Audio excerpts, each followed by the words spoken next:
Hello, everyone, and welcome to the show. This is Franz Sidney, and I help you to create the life that you want by using neuroscience. So, welcome to our guest, and that's Amy Caldwell. Did I say this correctly this time?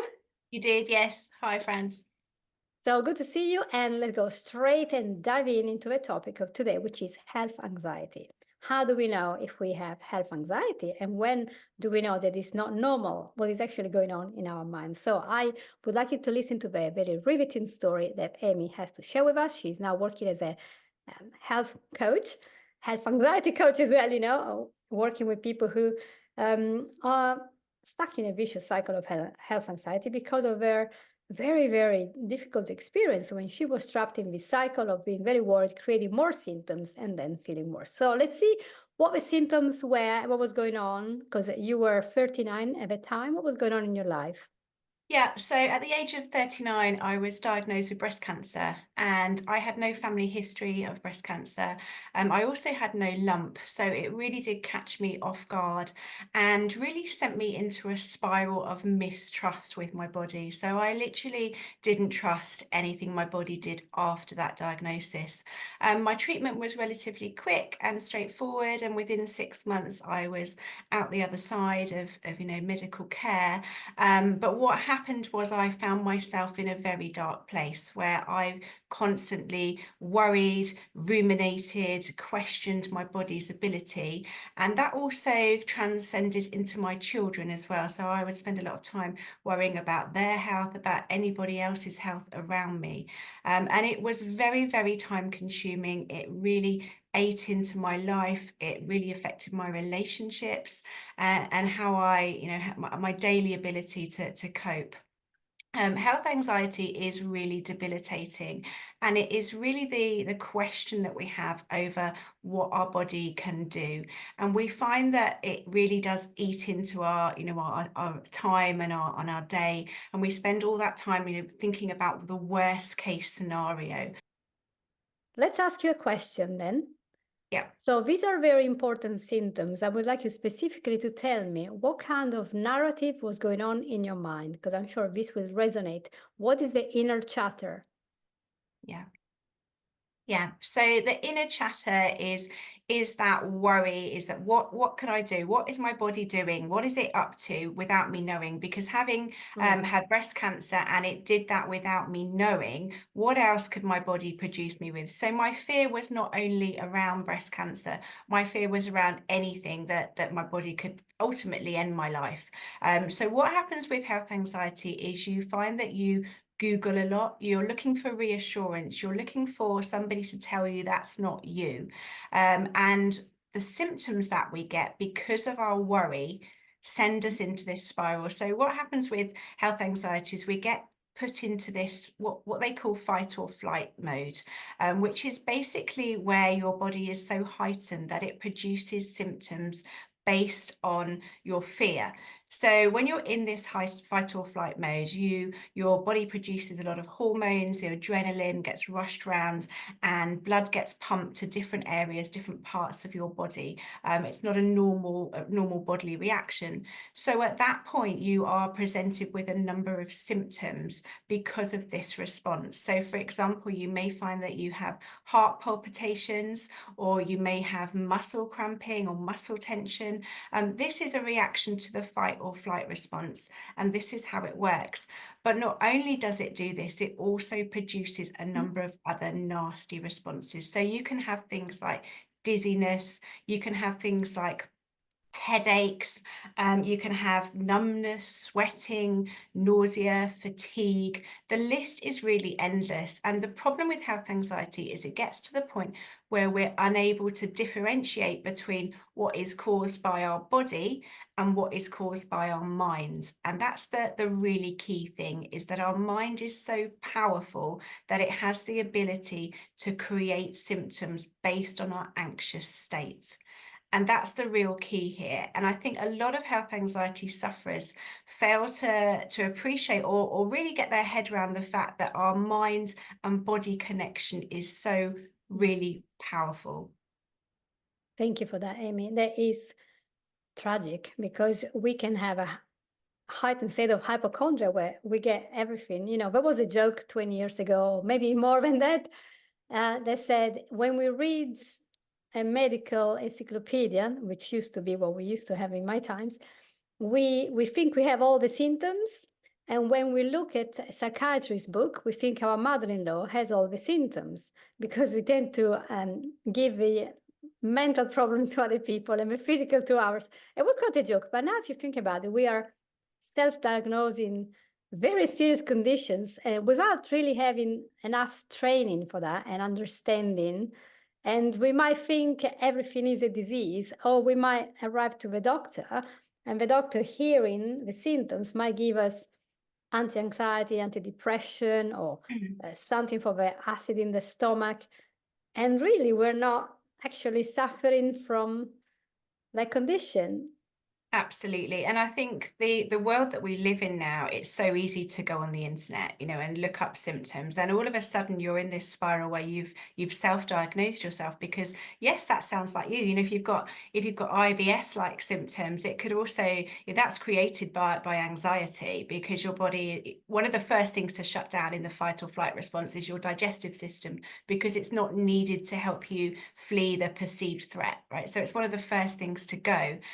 So we get these IBS-like symptoms. Now, we can diagnose that, if you go online, as a whole host of rather nasty things just by going on the internet. And it's so easy to go, oh, that person sounds a bit like me. They have a symptom, they're a similar age to me, and they look like they have a similar lifestyle to me. I could equally have that. So before you know it, you've gone off down that whole road of self-diagnosis. I've diagnosed myself with so many things over the years, and none of them are particularly pleasant. But I'm still standing, and I didn't have any of those symptoms. They were all created by my mind, and that's the scary part about health anxiety, is how powerful our mind is, and how capable it is to be able to create those symptoms that our body has. Mm-hmm. It's an incredibly powerful mind in both directions, because we can do something about it and we can get out of this system. So the way to get out is not to get a pill that will make us forget anything, but there are structured methods and seminars, books, educational things, courses, and there is therapy, talking to a hypnotherapy, to a coach, to a person that understands and can detangle what was going on. So in your case, you studied NLP, neuro-linguistic programming, and acceptance therapy. Yeah. Most people down there on the road would say, what is it? So how did you find the resolution? Yeah, so I think that the turning point for me was, I was constantly backwards and forwards to the doctors and the hospital. And one day I was in there for a certain problem, and I'd had all the tests, and the nurse just sort of turned to me and said, you really have exhausted everything, Amy. Do you think it's maybe a time to start looking at your mind and the connection? And she sort of pulled me aside at that point. And I thought, do you know what? You're right. Like, how long can I continue down this path? Because it's exhausting. It's so draining. There has to be another way. So that's when I started looking at the mind-body connection, and I studied NLP, neuro-linguistic programming, and then I moved on to acceptance therapy. And that's all about, accepting the present moment, accepting our life as it is, and living in that moment. And that's a lot of times with a health anxiety sufferer, I will find that they'll tell me that they're just not living in the present moment, because they're so consumed about this one particular thing they're focusing on, that they everything else just goes out the window. They're not in the moment. They're not able to be with their family, because half of their mind is thinking, well, maybe that twinge I've just had really is whatever, the MND or whatever it is they think they have.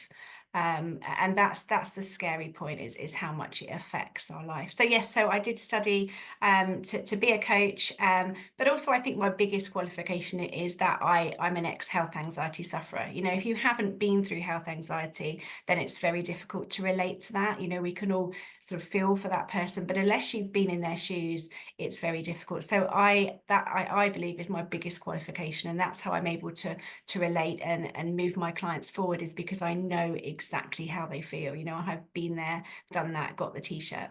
Yes. Must be also very difficult, because we have a life, so we have activities, events, and the needs of other people, and they might become neglected. I don't know if that happened to you, neglecting the husband or the kids because you are constantly worried about this Yeah. condition that we're not actually naming yet, but might not be Yeah, there at all. absolutely. Yeah, no, I think, and I do look back and think I lost a lot of time with my children. They were very young when it happened. So I do feel sad in that respect that I did lose that time with them because I was very distant.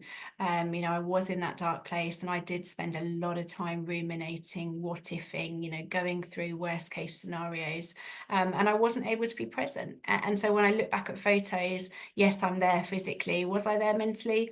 I don't think so. It was a very, very tough time. So the turning point for anybody that's suffering with health anxiety is to appreciate that connection between your mind and body, and realize that it is possible for your body to create these symptoms based on what your mind tells it. If you're familiar with the symptoms of MND, which is one of the ones I get, or ALS is very common that people come to me with, they will fixate on that. They will know every single little tweak and every single little piece of information to do with that particular symptom. And because of that, their mind knows how to create it. Their mind then says to their body, you're able to do this. So your body then creates it based on its knowledge. And knowledge is key to some degree, but with health anxiety, the more we try and find out information, actually the worse it becomes. Wow. I just recorded an episode yesterday, and it was very much in the same train of thoughts of what can possibly happen when we focus on something that will put us into this fight or flight situation. It might even really deep down, isn't that the fear of death, fear of dying, fear of not being able to do what we wanted to do? And so it could be like, oh, I really want to save myself. And maybe we stress other people, like, you're gonna die. I think it does boil down. Fear is the root cause of health anxiety. If you drill down far enough, it all comes back to fear. And the ultimate fear is that we're not around. And as a young mum, I think I see a lot of women in that sort of age bracket, especially with sort of menopausal age, where our hormones are going. We have this natural, almost like a natural antidepressant in terms of our hormones. And when they start to dwindle away, this is the time when I really see women panicking, because they no longer have control. Their bodies are doing all sorts of weird and wonderful things, and they're being presented with lots of different symptoms that they've never had before. And that's when they start to question it. So there's definitely sort of areas in our life where it becomes more prolific. I certainly see a lot more females, and I certainly see a lot more women in that sort of menopausal bracket, or with young families, or a growing family. Yes. And I think also as society, and I repeat this, is my mantra, the society keeps telling us what we should look like, what we should eat and drink, what is safe, is not safe. And sometimes it's very good. Sometimes there are things that we are told that are not correct. So we keep questioning if our body is wrong, we don't have the right look, so I can't run that fast, or I cannot eat that much. So it's very, very much an inner chatter that can be out of check, and we want to rein back, put some boundaries there and say, all right, this is not healthy. So let's go and move to the tips area, because I'm sure if anyone here is listening, please, please, please get in touch with us. Amy is super specialized on health anxiety. I'm specialized on anxiety as well, but not just health. And really ask questions, because it's important to live your life to the full. That's one of my big things this year. Just live a life. And don't just wait for something to happen in 20 years. And don't think you're going to die tomorrow, because, unless you've been diagnosed with something and you're having severe symptoms and there is a blood test or something, you probably don't have all this. And the mind is powerful enough that can reverse it. But if you're listening now and you want to take action, what is the number one thing that you can do today to start to get to a new life? Yeah, my top tip, if you do only one thing, that is to stop seeking reassurance and to stop Googling. So we have some safety behaviors which help us feel better in that moment. So it's a certain pattern of behavior that we do to feel better, to help us information gather. And they are checking our body. So we'll be in the shower, we might find that we're checking, we then we'll monitor that symptom, well, that's new, that looks different, or what could that be? That's a really bad safety behavior. That's just feeding into our anxious mind. Then there's Googling. Okay, Googling is our worst enemy. Please do not Google. If you have health anxiety, it is like speaking to a doctor from a different room who is blindfolded. It just cannot diagnose you. What you're looking at is somebody completely different with a completely different body to you that responds in a very different way. So Googling is a massive no. Please do not Google. And then we have things like seeking reassurance. So we may find that we speak to our friends and family, what do you think about this? Have you seen this symptom before? Could this be this? We find ourselves doing that an awful lot. That's seeking reassurance. And again, that's a big no. So I think, and the last one is avoidance.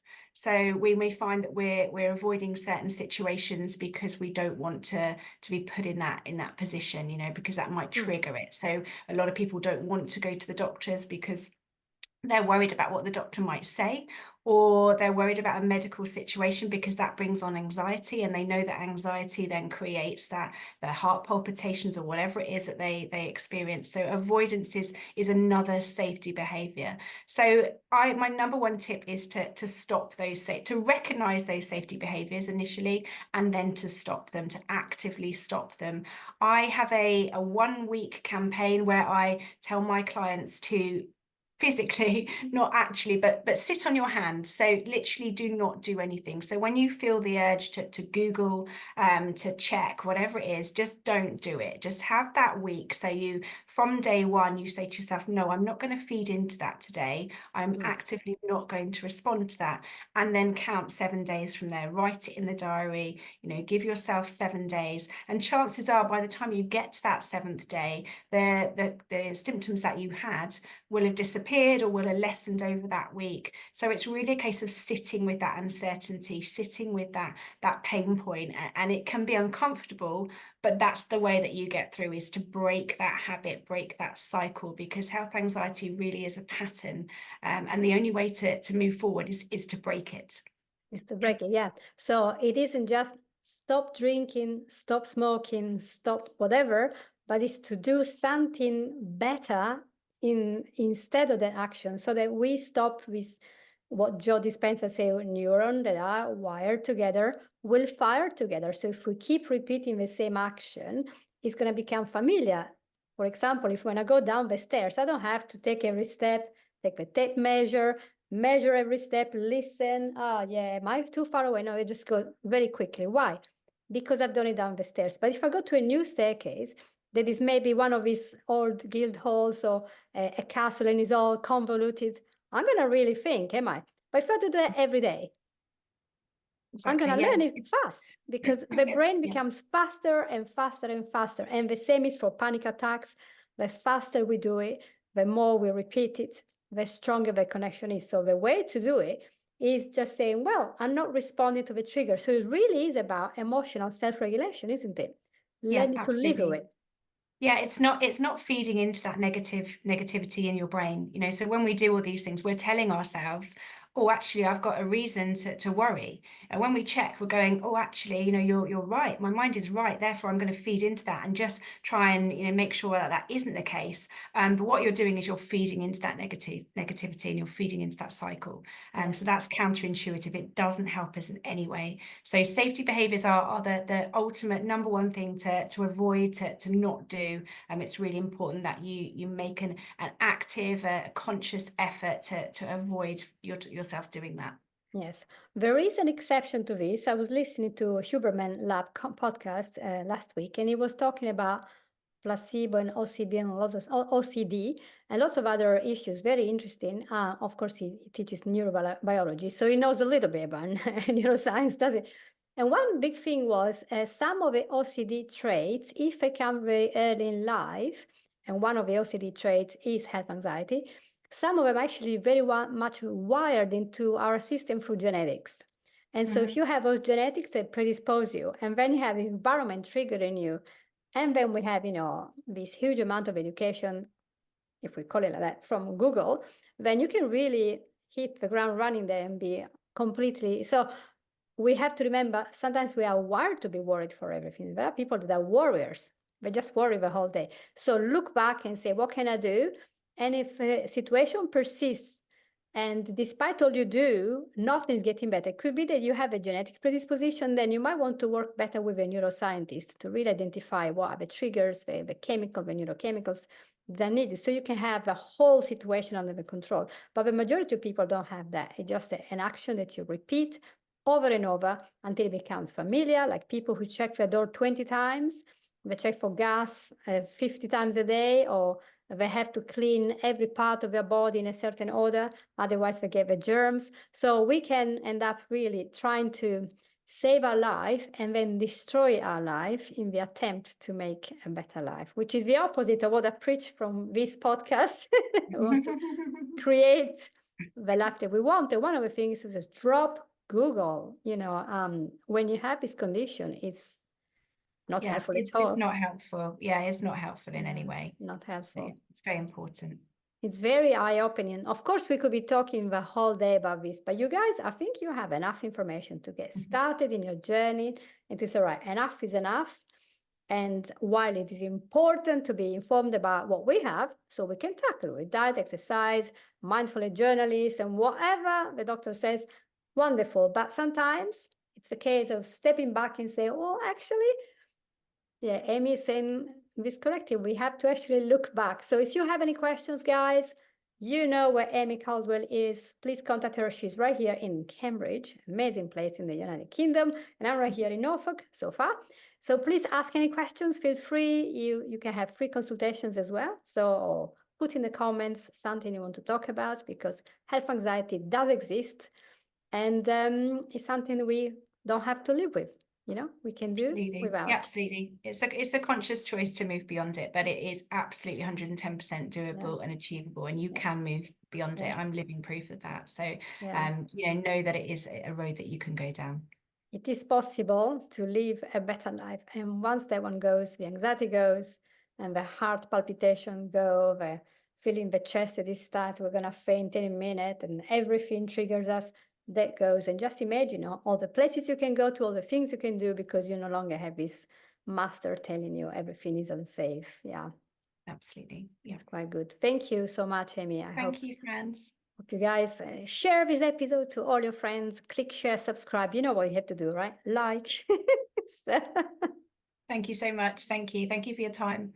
Yeah, it was so good. So thank you, everyone, and I'll see you all next time for more tools on how to create the life that we want. Take care, everyone. Bye-bye.